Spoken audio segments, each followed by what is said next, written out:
I think it's so important for a footman to have poise, to be calm and confident, and have body language that sends a message to the guests that they are in good hands.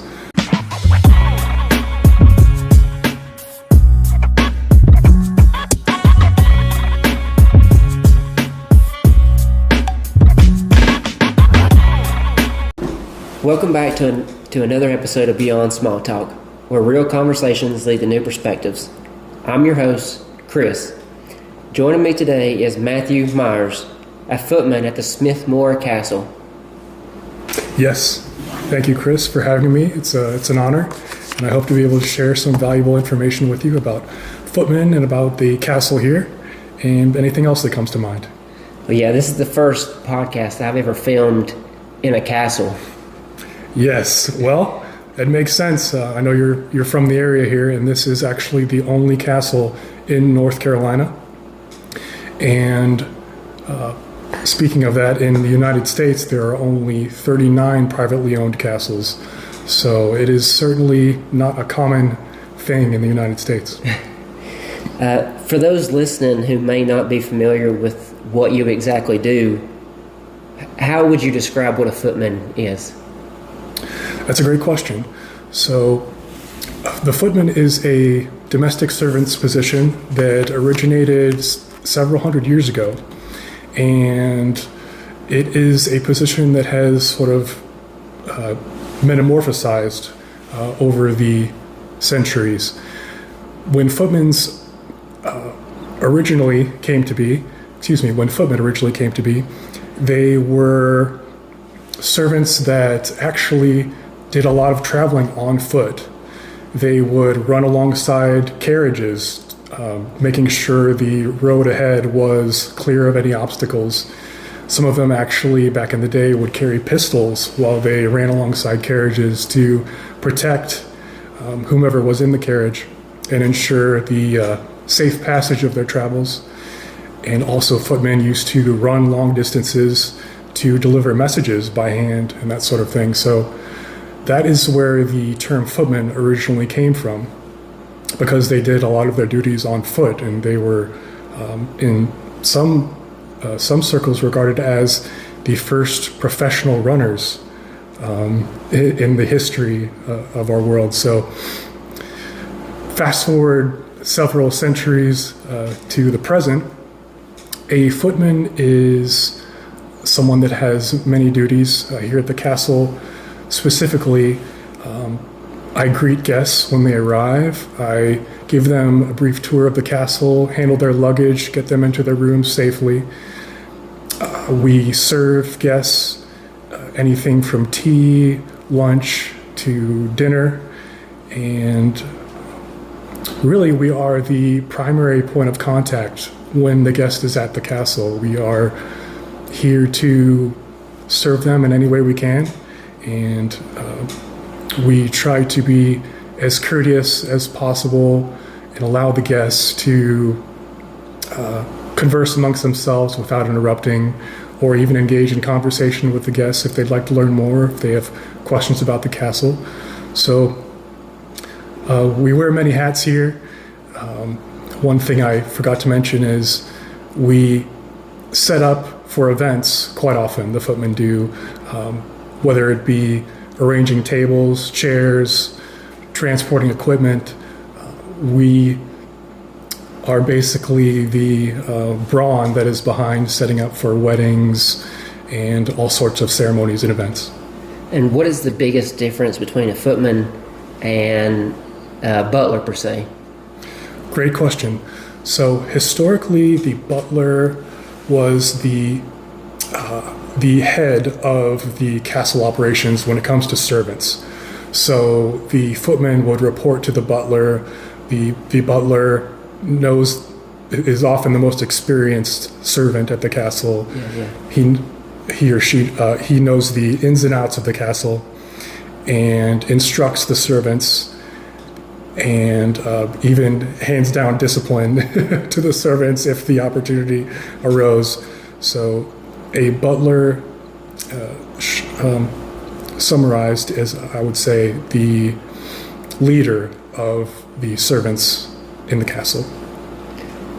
With that being said, what does a typical day look like for you as a footman behind the castle doors? It tends to vary. We offer guests many different experiences here at the castle. So guests can lodge here, they can have dining experiences, tea times, photo shoots. We take them on tours. They can enjoy horseback riding, archery. So there's a wide array of experiences the guests can have here at the castle. And we just help facilitate that in the best way possible. We direct the guests to where they need to be at a certain time. Before we serve dinner or tea here at the castle, the footman will come out and ring a bell 5 minutes prior just to notify the guests that something is about to occur. So it does vary greatly. If we're setting up for a wedding or an event, like I was saying earlier, it can involve moving chairs, tables. But the most important thing, I believe, for a footman to be able to do is be operating behind the scenes, preparing for the guests to have a transformative experience and enlighten the guests in any way we can. But really, the guests are our focus here. And whether it's behind the scenes or interacting with the guests face to face, we do everything in our power to ensure that they have the best experience possible. Well, you touched on some of the key responsibilities. What does the preparation look like when expecting a guest? Well, the first thing we always do is we have a look at the itinerary, so we know who's coming to the castle and what sort of experience they'll be having. And from there, we get everything prepared behind the scenes. We make sure the rooms are impeccably clean. We ensure that the food is prepared the best way possible. We make sure everything that is needed to serve the guests, whether it be from the wine, the food, to making sure the dishes are clean and the rooms are clean. We take a very close look at every detail that is needed to be done to make sure our guests are completely uninterrupted and able to take in the amenities of the castle and truly enjoy it for all it's worth. Well, I noticed the word you picked up when you said dishes. Yes. Did you receive any etiquette training upon coming to the castle, as far as taking care of the china or preparing the dinner tables? Yes, absolutely. We, upon starting at the castle, any of our servants or footmen here will take a course in etiquette.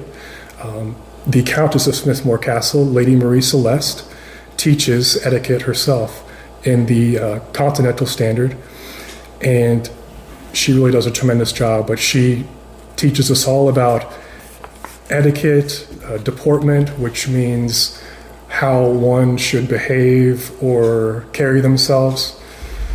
And we absolutely learn how to polish silver and clean dishes and just make sure everything's spotless around the castle. So there's a great deal of training.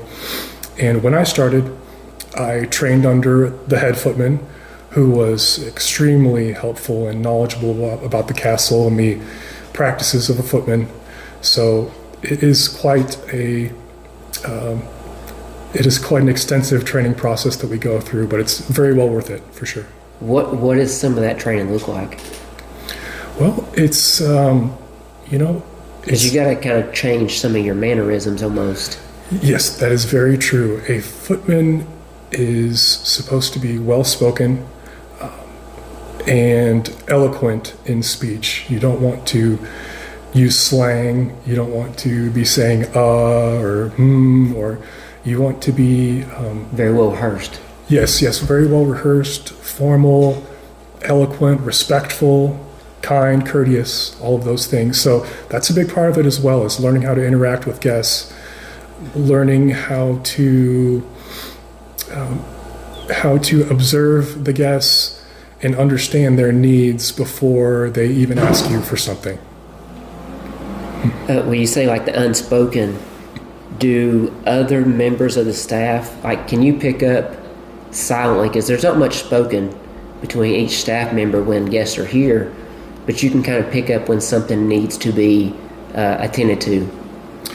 That's a great point. In front of guests, sometimes the footman may use, body language or small gestures to communicate with each other if needed, but most of the conversing is done behind closed doors and in the kitchen or out of sight from the guests. But you bring up a good point. Footmen are traditionally supposed to be actually not outwardly conversational with guests. They're supposed to be sort of, I guess I should say, their demeanor, their poise is most important. They almost need to be silently overseeing the guests, and of course happy to speak with guests when spoken to. Yeah. But there's a quiet sort of sophistication that is very important for a footman to have. Body language is key, because traditionally, like I said, footmen were meant to serve guests without being any sort of an interruption or engaging with guests in conversation and distracting them from whatever they might be conversing with between the guests, or I believe it was most important just to let the guests enjoy themselves without distraction. So how do you balance the urge to be seen and not heard versus kind of engaging and hoping they have the best stay? How is that balance act? It's not an easy one, to be completely honest. When I started here at the castle, I found myself naturally wanting to behave in the fashion that a waiter might at a restaurant or something. And that's really not how a footman is supposed to be. A footman is supposed to be almost a silent observer, and someone who typically doesn't engage conversationally with the guests unless they are providing some needed assistance to the guest, or if they're engaged in conversation by the guests. We are absolutely encouraged to conversate with the guests, and that is always something we're happy to do. However, historically, that was not how footmen were intended to be. And then how do you balance the need to, like, not balance, but how do you,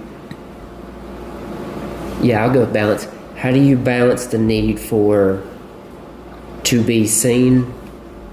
I don't know how I'm trying to phrase that question, but I'll skip it and go on. No, it's all right. I understand what you're getting at. So, like, trying to hone in those skills as far as, like, observing, be more observant. Yes, sir. Picking up on those unsilent things. Absolutely. It is very key that a footman is observant, has an eye for detail, and I believe instinct is a very important part of it. We have some guests that come to the castle that want to converse with us, learn about the castle, speak to us about anything they like. It's part of the experience that they would like. While other guests might be more reserved, might be more formal, and might appreciate a footman who is almost unnoticeable, almost someone who's in the background, available to help if needed, but if not, almost invisible. Yeah. Mm-hmm. I read that historically many footmen were required to be 6 foot and over. Is that something that's true? And if so, why was that the expectation? Yes, so it several hundred years ago, and even in today's standards, it is desirable for a footman to be taller because it's a symbol of wealth. Typically, back in the day, owners of noble houses in Victorian British estates would like their footmen to be younger, more attractive, taller. They're almost like ornamental figures. The owners of these noble houses want to show off by having footmen that It was almost like a status symbol. exactly. It's similar to a beautiful fancy car parked out front, or anything else you can think of. It images everything, not only today but back in the day as well. So I believe that's the best way I can put it. Is a footman was not only a servant but sort of an ornamental figure that guests could admire during their stay. Is there a specific dress code that you guys are expected to follow? Yes, the footmen wear what is called a livery. That is their uniform. It consists of a coat with tails, waistcoat, tie, trousers, polished dress shoes, and the livery is to be pressed, neatly pressed, smelling fresh. You always want to be presentable in the best possible way to the guests. You want to be well groomed. A footman could not have facial hair, and it is actually convenient that I happen to be bald because there's no chance I'll ever get hair in someone's food or drink when I'm serving them. So it was very important for a footman's livery to be impeccably clean, smelling fresh, and it's very important for a footman to be well groomed as well. Will you talk about the livery? Yes, livery. Livery. Yes. And so that's the makeup and the appearance, but what about the hierarchy? Is there different tiers to the footman? Yes, so there's a head footman and junior footman. And of course, the head footman is the leader of the footmen. He instructs the footmen and helps them grow into, ideally, a head footman themselves one day. But yes, I believe the hierarchy goes the footman, and then above the footman is what's called a valet. And a valet is someone that would attend to a guest or someone living at an estate in a very personal way. They would be allowed into the guest room to help them dress, and they would make sure that all of the person's needs are accommodated and met that they are serving. So it was a much more personal servant was a valet, and then above a valet, I believe, is a butler, as we spoke of before, that actually is the head of the castle operations and leader to all the servants at the estate. When you talk about the different tiers, the butler, the valet, and then the footman, what are the differences as far as the duties, specifically? Well, I would say the butler is focused on instructing the servants and overseeing how things are prepared for the guests or the residents of the state. So it's much more of a managerial position. The valet, like I was saying, is someone that's very personally dedicated to just one person. And the footman sort of is the employs the, or I guess I should say, enacts the directions of the butler, and so on and so forth. But it's something I'm still learning about. There is definitely a hierarchy, and each person has their own role, and it's a whole different world, I should say. Well, is there a specific duty or protocol that took you much longer to master than you originally planned? Yes. Personally, I would say becoming comfortable around the guests and making sure to speak in a clear, refined way, almost an eloquent way, was a challenge. Learning about the history of the castle was a challenge, but I think it's so important for a footman to have poise, to be calm and confident, and have body language that sends a message to the guests that they are in good hands. I would say all of those things took a bit of time to learn, and I'm still learning many things. And like I was saying earlier, I'm still learning about the history of domestic servants that existed, hundreds of years ago, that we are bringing back to life in the castle. It's very intricate, the way in which these estates were run back in the day, and to this day. There's a lot to it. It's very complex. How did you improve your ability to be, poised and improve your communication skills? That's a great question. Every time I arrive at the castle, I take a few moments to remind myself of a few things, almost like meditation, and also to calm myself.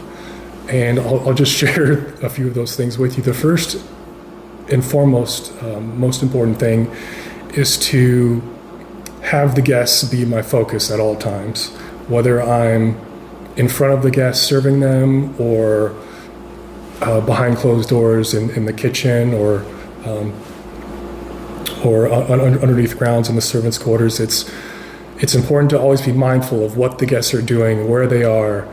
And the second thing I always remind myself of is you must be extremely careful with the dishes, the wine glasses, the cutlery. You don't want to break anything. Yeah.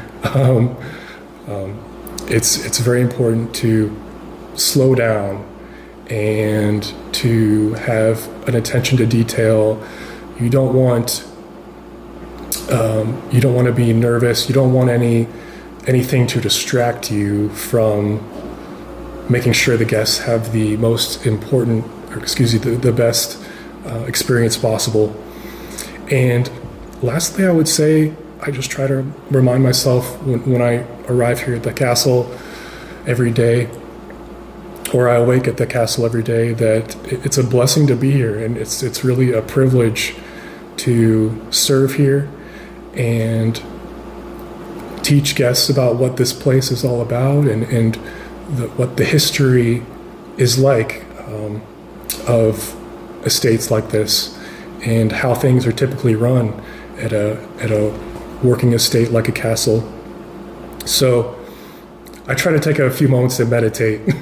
Just gotta take it in, take a moment. Yes, sir. Yes, sir. Mm-hmm. And I don't know if you've spoke on that before, but is this a live-in position? Like, do you kind of live here while the guests are here, and then kind of go away briefly and then come back?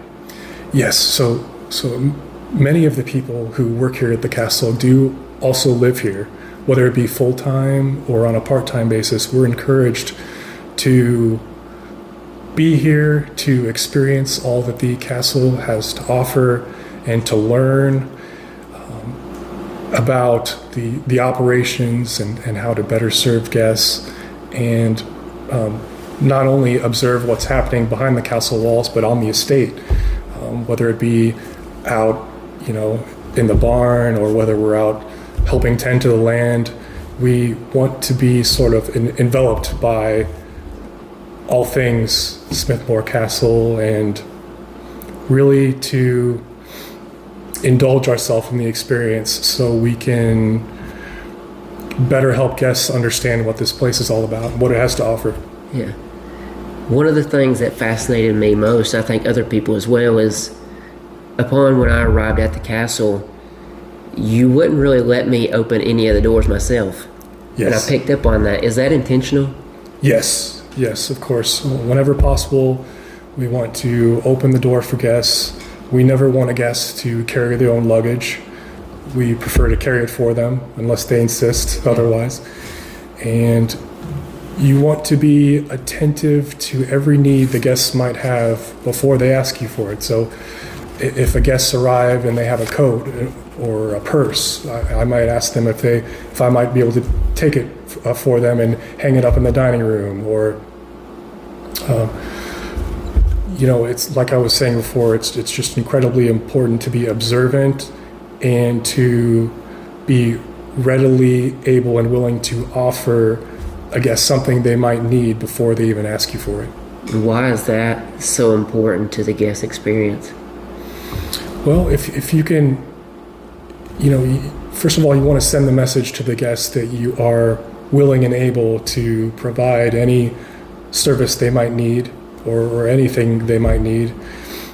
And you want to provide it before they even know that they need it, or let alone ask for it. Yeah. So you just want to be in tune with what's going on and how the guest experience is going. And, instinctually, you try to pick up on how a guest might be enjoying themselves, or how you might be able to help them better enjoy themselves. Of all of their responsibilities, because we've talked about the many, which task is the most mentally, taxing or exhausting? That's a good question. I would say having a deep knowledge of all of the food and beverage that will be served to the guests is very important. Also, the history of a footman and of castle operations or operations of a noble estate from several hundred years ago is important. So you want to be sure to have a depth of knowledge in those areas. And then also, like we discussed earlier, teaching yourself to speak more clearly, more eloquently, more formally is important. And developing your vocabulary is also a strong skill in an environment like this, because it's very formal. It's important that you dress, appear, treat others in a way that matches the environment. Maintaining professionalism at all times has to be challenging. How do you handle the pressure of remaining composed while staying interested in the guest? It can be challenging because, on a day, for example, when we're hosting a wedding ceremony and reception afterwards, there can be a lot of moving wheels, so to speak. There's a lot of things going on here at the castle. I'm not sure I've ever worked a job where time goes faster than it does when we're having a busy day at the castle. There's always something to do. It's important, like I was saying, to slow down and to focus, not be rushed. No matter what, be kind and respectful, courteous to guests, no matter how well or not well they treat you, although our guests are almost always incredibly kind. I would say the most important thing is just not letting the stress affect your performance and focus and ability to serve.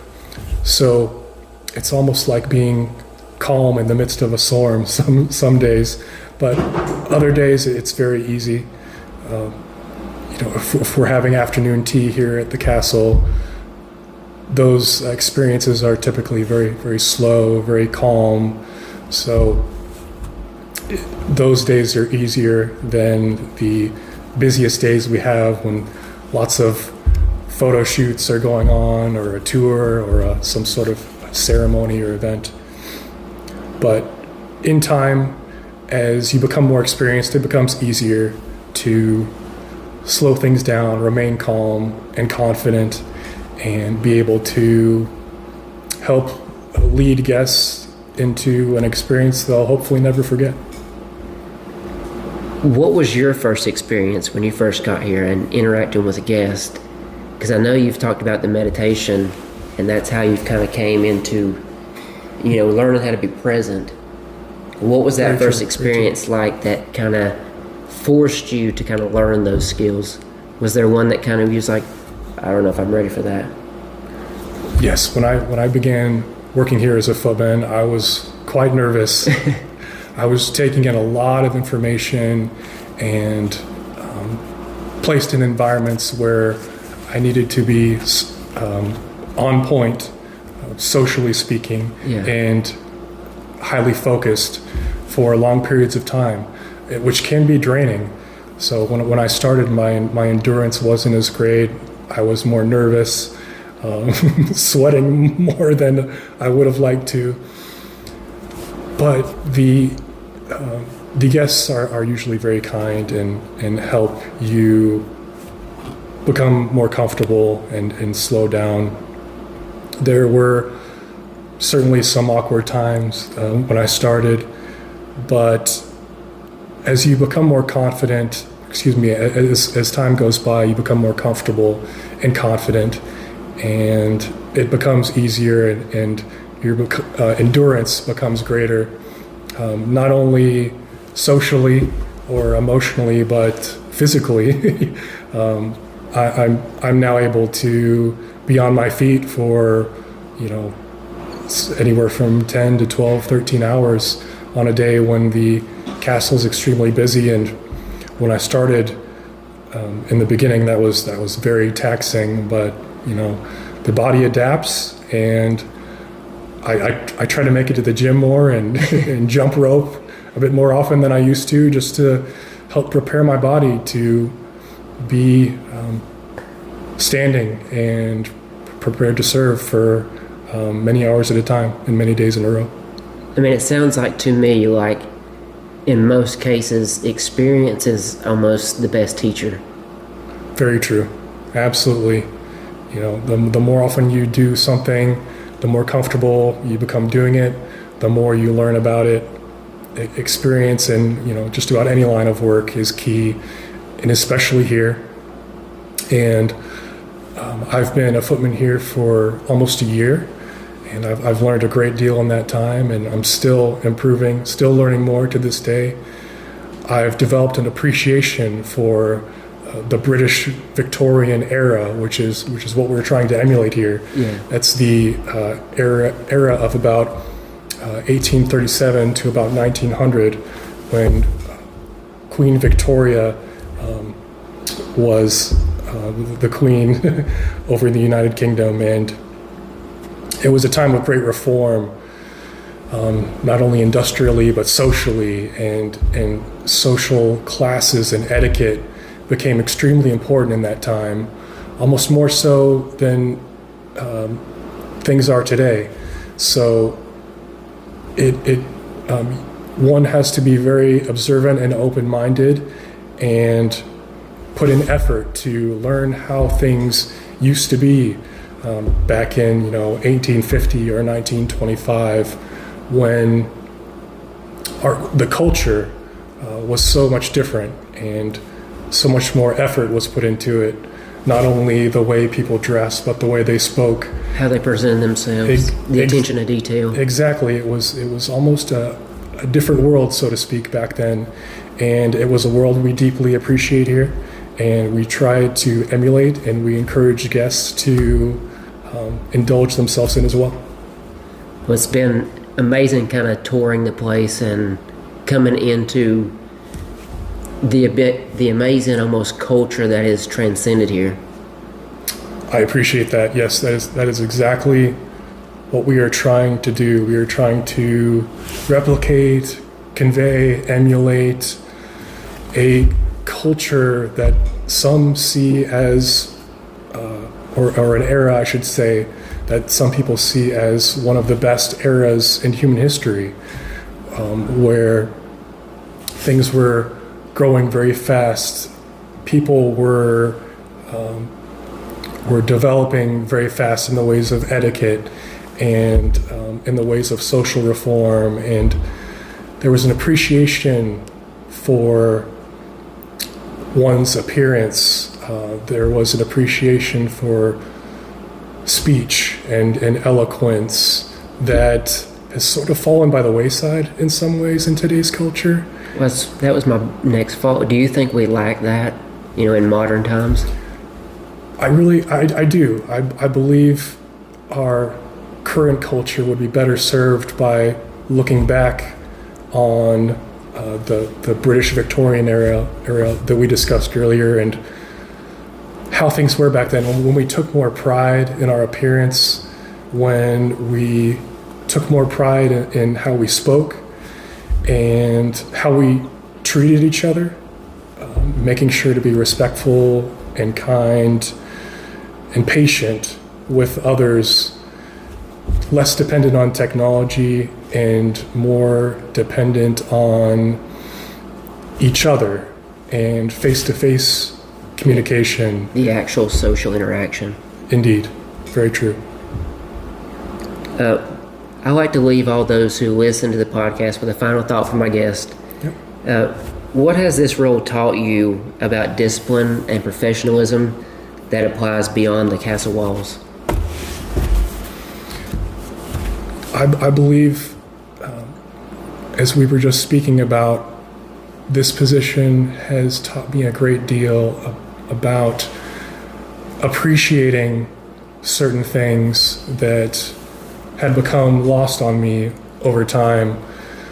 How important presentation is, not only within the castle, but when out in public, and how important it is to not only show others respect, but show myself respect by appearing in the best possible way that I can at all times, and speaking as respectfully as I can at all times, and showing an appreciation for the English language by learning more about it, learning words that I might not have known the meaning of before, and just showing an appreciation for things that people don't often appreciate as much as they should.